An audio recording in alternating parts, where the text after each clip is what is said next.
Alright, y'all, so let's get into the houses and the understanding and meanings of the houses. So, the first house is all about your individuality, yourself. The second house is your values. So, the self, whatever you're developing these charismatic gifts and passions, and making it part of your individuality, you're developing values now, which is the second house. Now, when you have values, whatever that's materialistic things, people, places, or things, whatever you value within yourself, some type of creative gift that you can bring into the table and make it stable and practicalize. So now that you have values, which is the second house, now we're getting to the third house, which is all about the thinking, the communication, and communicating your values amongst your environment and what's familiar to you. So this deals with association and getting to know people and talking about what you have to value and having a sense of value within the self. So now that you're communicating with people and your surroundings, we're getting into the fourth house, which is all about having a foundation, having this private, comfortable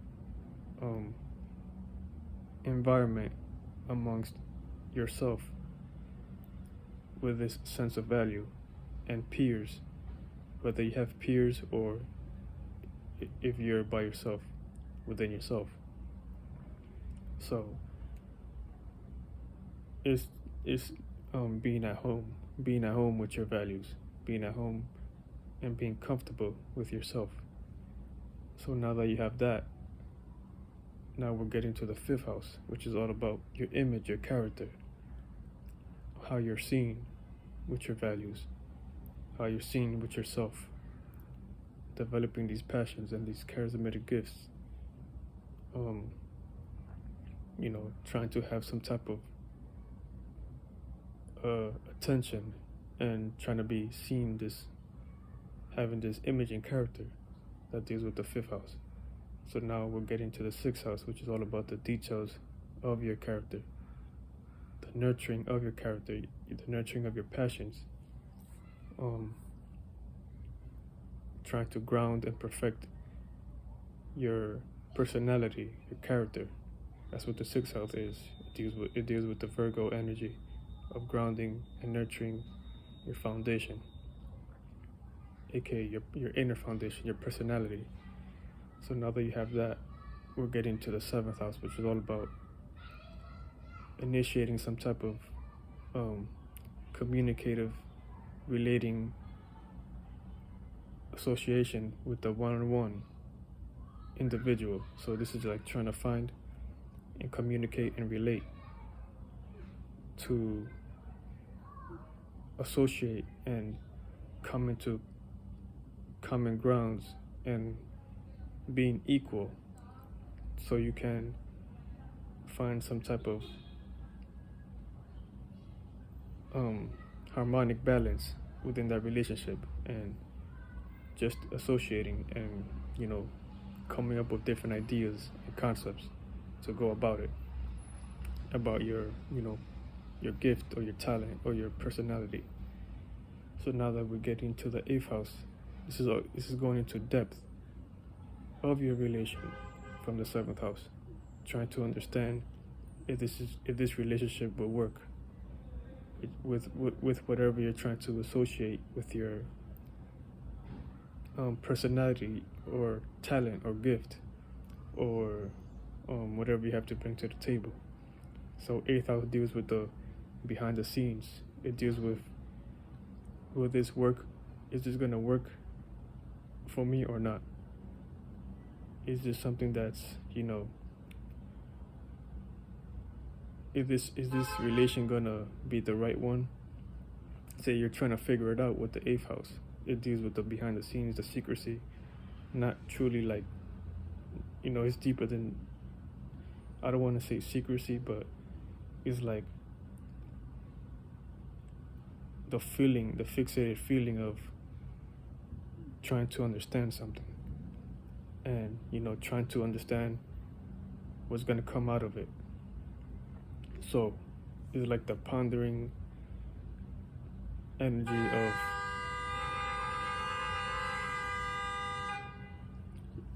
whatever.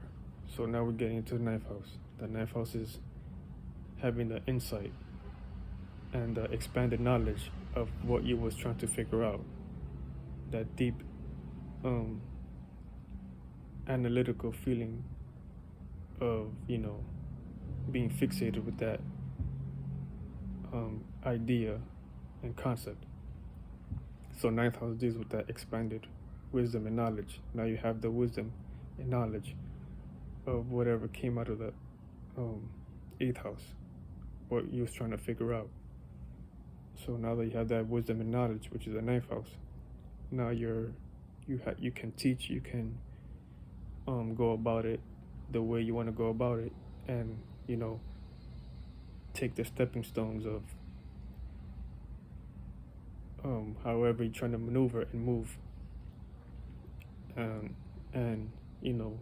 now you have an idea of how to develop more things,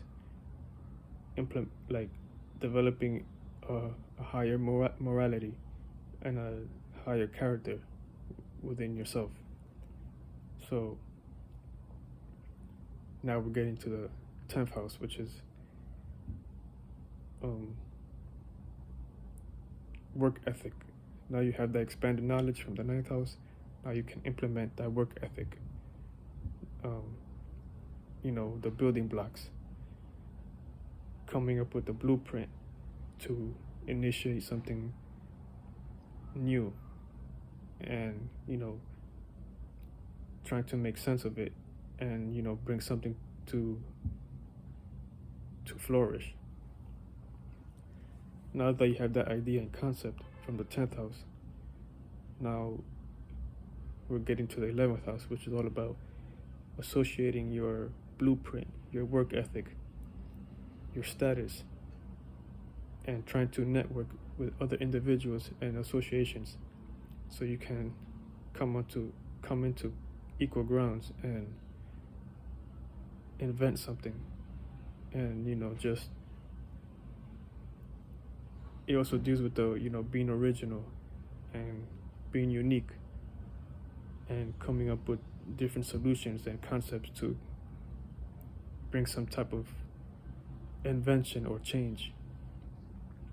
And what's working or what's outdated, what's not working, and what's gonna work.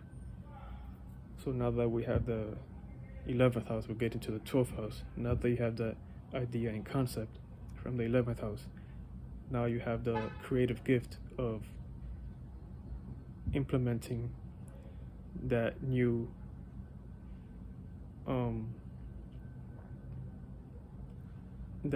creativity and showing it to the world.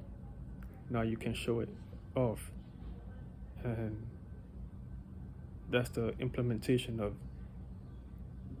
all your values and all the processes that you went through from the other previous houses to develop that imagination and gift.